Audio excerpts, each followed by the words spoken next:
Will this time be different? That's what people want to know in this difficult morning all across America.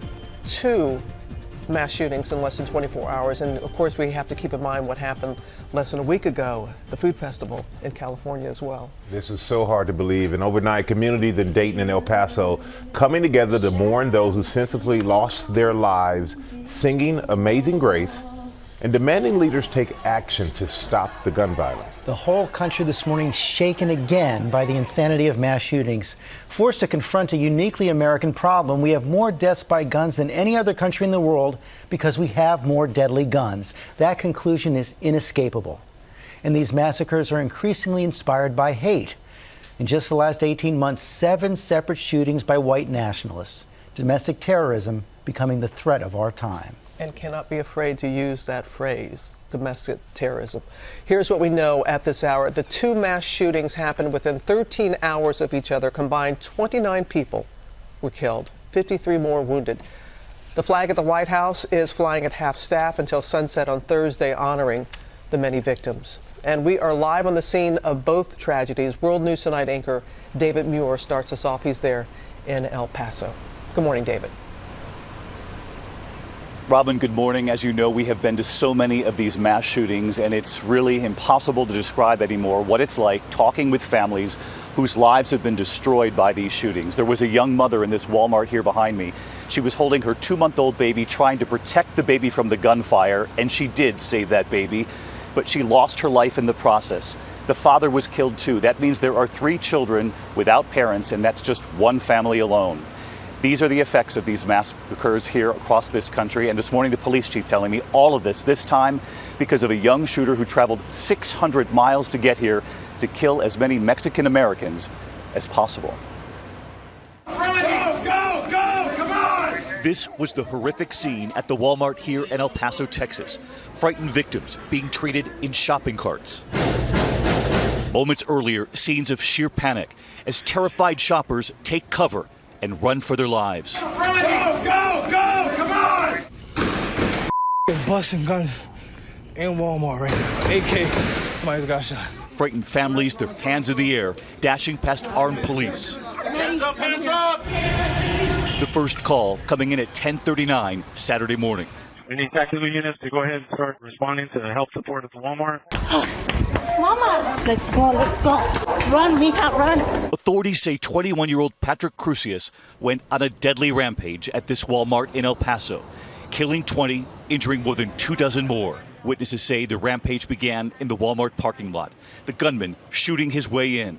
Surveillance images obtained by KTSM show the suspect armed with an assault-style rifle, wearing ear protection and tactical glasses. And authorities say the assault rifle, similar to an AK-47 and several magazines, were recovered at the scene. The store was packed with thousands of shoppers. Many of the families were looking for back-to-school supplies. He shot 8 rounds. I had to pretend I was dead. Maribel Latin was shot in the arm and foot. He was the calmest person ever. He didn't say anything, just plain hatred. Shoppers crawling on their stomachs, seeking shelter wherever they could. Situation, needless to say, is a horrific one. Adria Gonzalez was shopping with her mother when she heard the gun go off. He just started to shoot everyone. Just started to shoot, and what I did, my first instinct was to get people out of there. About 20 minutes after that first shot was fired, police apprehending the suspect just a few blocks from the scene. Authorities are now hunting for clues for a motive behind the bloodshed.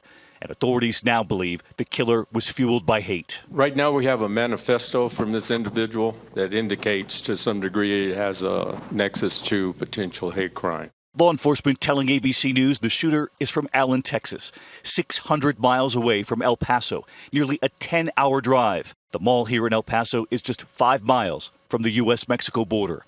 I spoke with the police chief about the possible motive. But he came here to El Paso, 600 miles. Right. Was it the makeup of this community? Was it your proximity to the border? I think both. There was the story of a young mother, 25-year-old Jordan Anchondo, who was killed while protecting her 2-month-old son. In the hours after, the family pleading for help, trying to locate the husband, the father of the boy, Andre. And right before I spoke with the family, they received the heartbreaking news that the boy's father had also been killed. As a family now, they want to keep the couple's 3 children together. I think together as a family we'll remind them who their parents were, what they did for them, the love they had for them, and clearly display the ultimate sacrifice for them. And Edie Halbert making this desperate plea for help in finding her 86-year-old mother. I got tired of waiting and waiting and waiting, and I just want to know where my mom is. This morning, we have learned that her mother, Angie Ellsby, was identified as among those who were killed. Also among the dead, 15-year-old Javier Rodriguez. The soccer-loving local teen was set to start his sophomore year in high school. We also spoke to Private First Class Glendon Oakley, who was being hailed a hero this morning. The off-duty soldier was shopping in a sporting goods store when a child, just 5 or 6, suddenly ran up to him. Just came in and just said that it was an active shooter, and, we didn't believe him. And when he heard the gunfire and saw the chaos, Oakley sprung into action, grabbing as many of the children who were running on their own as he could. I would want somebody to protect my child if I was there, if you know him or not. And overnight here, El Paso strong, the community coming together, all seeking hope, comfort, and seeking change in the wake of this unspeakable tragedy. And that was really one of the incredible things we learned on the scene here, that in the chaos there were so many children running from that Walmart, leaving their families behind, just knowing instinctually that they had to run to safety.